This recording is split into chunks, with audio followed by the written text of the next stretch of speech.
নমস্কার, কেমন আছেন সবাই? এখন বাজে দুপুর 2:30টার মতন, আর আমরা ঢুকে গেছি নেপাল বর্ডারে। এখন দেখলে কিন্তু বোঝা যাচ্ছে না যে এখন দুপুর 2টো বাজে বলে, কারণ সারা রাত ধরে বৃষ্টি হচ্ছিল আর ওয়েদারটাও ওরকম ছিল, মানে পুরো অন্ধকার অন্ধকার, যার জন্য বোঝাই যাচ্ছে না দুপুর হয়ে গেছে বলে, মনে হচ্ছে এটা ভোর ভোর। তো নেপাল বর্ডারে কিন্তু ভিডিও করা অ্যালাউ নেই। আমরা যেহেতু ছিলাম 4-5টে গাড়ির পিছনে, যার জন্য আমি একটা ছোট্ট করে ক্লিপ নিয়েছি। এরপরে কিন্তু আমার দেখেছে যে ক্যামেরা অন আছে বলে ওখানকার অফিসার আমাকে বারণ করেছে যে ম্যাডাম, ভিডিও যদি তুলে থাকেন তাহলে ডিলিট করে দিন। তো তারপরে আমি ডিলিট করে দিয়েছি ওই ভিডিওটা। তো বর্ডারে চেক ফেক প্রচুর হয়েছে, হবার পরে আমরা এবার অফিসে ঢুকেছি ইমিগ্রেশনের জন্য, কারণ আমরা যেহেতু গাড়ি নিয়ে গেছিলাম, আমার গাড়ির তো পারমিট বার করতে হবে। তো আমরা এই যে সামনে দেখতে পাচ্ছেন যে বিল্ডিংটা, এটা হচ্ছে কি ওদের ইমিগ্রেশন অফিস। বেশি একটা সময় লাগবে না, ওই 15-20 মিনিটের মধ্যে ইমিগ্রেশন কমপ্লিট হয়ে যায়, মানে সব কিছু সঙ্গে সঙ্গে ওরা করে দেয়। আর ওটার জন্য শুধু গাড়ির ব্লু বুক লাগবে, আর 3000 মানে টাকা, 2900 সামথিং কত, মানে ওই 3000 টাকা লাগবে ইন্ডিয়ান কারেন্সিতে। আর আরেকটা কথা, যারা একটা স্টেট থেকে যাচ্ছ, আমি বলে দিলাম, যেরকম আমরা ধরো 5-6 জন গেছিলাম, 5-6 জনের মধ্যে আমাদের সবাইয়ের অ্যাড্রেস ছিল কলকাতার, কিন্তু আমার অ্যাড্রেস প্রুফের অ্যাড্রেসটা ছিল যে দিল্লির। তার জন্য আমার কিন্তু দুটো আইডি প্রুফ ওরা চেক করেছে। আর যদি সেম সেম হতো কলকাতার অ্যাড্রেসে তাহলে কোনো প্রবলেম ছিল না। আর ওরকমই হতে হবে, যদি সবাই যাও একই অ্যাড্রেস থেকে আর একজনের আলাদা কোথাকার অ্যাড্রেস হয়, তাহলে ওরা 2-3টে আইডি চেক হয়, মানে যত অবধি না ওরা স্যাটিসফাইড হচ্ছে যে মানে এরা লিগালি যাচ্ছে বলে। তো যাই হোক, এই করে আমরা মানে ঢুকে গেছি সব কমপ্লিট করে। এরপর আমরা এইটা ফার্স্ট নেপাল বর্ডারে ঢোকার পরেই ওদের ফার্স্ট মার্কেট এটা, যেখানে ওদের অনেক রকমের ট্র্যাডিশনাল মানে যে জিনিসগুলো নেপালের, ওই শপগুলো আছে। ইভেন মানি এক্সচেঞ্জ করার প্রচুর শপ এখানে আছে।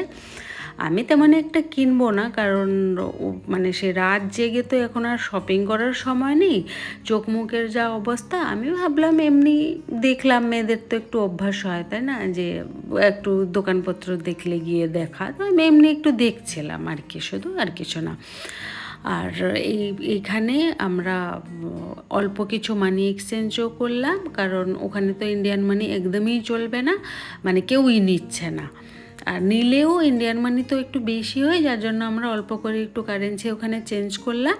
আর সবাই আমরা এই মার্কেট থেকে সিম তুলবো, কারণ কেউ আমরা ইন্টারন্যাশনাল রোমিং রিচার্জ করে যায়নি। যদি করতাম তাহলে আমাদের একটু কম টাকা পড়তো, এতটা এক্সপেন্সিভ হতো না। আর ওখানে আমরা 1000 করে রিচার্জ করেছি, মানে সিম সমেত আর কি। তারপরেও আমরা নর্মাল কল ইন্ডিয়াতে করতে পারবো না, শুধু মানে নেট কলিং হবে, হোয়াটসঅ্যাপ কলিং হতে পারবে। আর নর্মাল কলের জন্য যেরকম আমাদের আগে সব ছিল, ওই মেন অ্যাকাউন্টে রিচার্জ করার জন্য একটা কাগজ স্ক্র্যাচ করে নাম্বার হতো, ওরকম ওখানেও 100 টাকা বা 50 টাকা, তুমি যত টাকা রিচার্জ করবে মেন অ্যাকাউন্টে সেরকম, মানে কার্ড কিনবে, কিনে ওটা মেন অ্যাকাউন্টে রিচার্জ করলে তারপরে গিয়ে ইন্ডিয়াতে নর্মাল কল করতে পারবে। তো আমিও করেছিলাম, কারণ ওই 50 টাকা রিচার্জ করেছিলাম, আমাকেও নর্মাল কল করার ছিল, সবার কাছে তো আর হোয়াটসঅ্যাপ কল করা যায় না। যাই হোক, এটা তো আমাদের মানে ফল্ট ছিল, আমরা ইন্টারন্যাশনাল রোমিং রিচার্জ করে যাইনি। ওই এরকম নর্মাল প্রসেস হয়ে আমাদের ওই ফটো তোলা আর ফিঙ্গারপ্রিন্টস নেওয়া, ওরকম নর্মালি ওদেরও প্রসেস। যাই হোক, এইসব করা। আর আমাদের ড্রাইভার তো আরেকজন, সে মনে হয় মানে আলাদা একটা দুনিয়ার থেকে এসেছে। মানে ও তো আইডি প্রুফই নিয়ে যায়নি, ওকে বর্ডারে ওর মোবাইলে যতগুলো ডকুমেন্ট ছিল সবই পুলিশ দেখেছে, কারণ পুলিশ যতক্ষণ না স্যাটিসফাইড হবে ও কী করে ছেড়ে দেবে।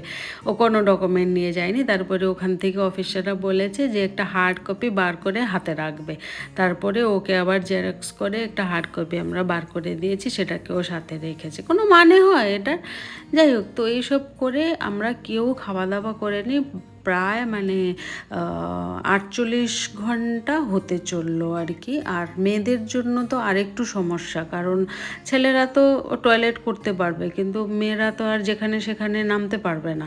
তাই জন্য খাবার তো ছেড়ে দাও, খাবার আমরা কেউ খাইনি। আর মেপে মেপে মেয়েরা আমরা সবাই জল খাচ্ছিলাম, কারণ যাতে কোনো প্রবলেম না হয়। কারণ কাল 4টের সময় আমরা কলকাতার থেকে বেরিয়েছি, আর লাটাগুড়িতে একদিন স্টে করার ছিল, যাতে মানে আমাদের উপরে বেশিটা চাপ না পড়ে যে এই ড্রাইভিংয়ের জন্য। আমরা ওখানে একটুখানি রেস্ট নিয়ে, মানে একদিনের রেস্ট নিয়ে আমরা তারপরের দিনকে নেপাল বেরোতাম। কিন্তু আর লাটাগুড়ির যে রিসর্টটা আমরা বুক করেছিলাম ওখানে তো জল জমে গেছিলো, আর ম্যানেজারের তো যা মানে বিহেভিয়ার আর কি বলবো, ওখানে আমরা থাকতেই পারলাম না। ভাবছিলাম ওখানে থেকে তার রেস্ট নিয়ে বেরোবো বলে, যাই হোক তাই জন্য তো আমরা পুরো টান চলে এসেছি নেপালে।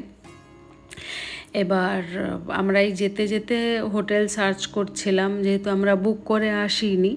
এই হোটেল বুকও হয়ে গেছে, আমরা এখনই ঢুকে যাব, খুব একটা দূর না, মানে ওই বাজারটার থেকে ওই হোটেলটা। তো এখন আমরা ঢুকে গেছি। ঢুকতে আমরা ওদেরকে বলেই দিয়েছিলাম, যেহেতু আমরা খাইনি, অনেক সময় হয়ে গেছে আর কারোরই রেস্ট হয়নি, কেউই ফ্রেশ হয়নি। আমরা ওদেরকে কল করে বলেই দিয়েছিলাম আমরা ঢুকতে আমাদেরকে প্লিজ মানে খাবারটা দিয়ে দেবেন বলে। তো ওরা রাজি হয়েছিল, এখন ওরা আমাদেরকে খাবার দাবার দিয়ে দেবে আর কি।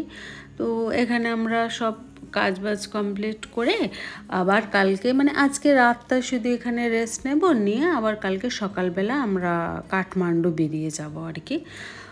আর আমরা এই হোটেলটা নিয়েছিলাম যেহেতু সুইমিং পুল আছে। আর সুইমিং পুলের কথা কি বলবো, সুইমিং পুল আমরা ইউজই করতে পারিনি, এত টায়ার্ডে। এবার রাত্রিবেলা আমরা উঠে একটু লোকাল মার্কেট ঘোরাঘুরি করব। আর এই ফিশ ফ্রাই, আমরা ফিশ ফ্রাই চাইছিলাম, ওরা ফিশ ফ্রাই মানে ভেজেই দিয়ে দিয়েছে, বুঝতেই পারেনি। যাই হোক, তো এইসব শেষ করে আমরা খেয়ে দিয়ে ঘুমিয়ে পড়বো। তাহলে দেখা হবে নেক্সট ব্লগে আপনাদের সাথে।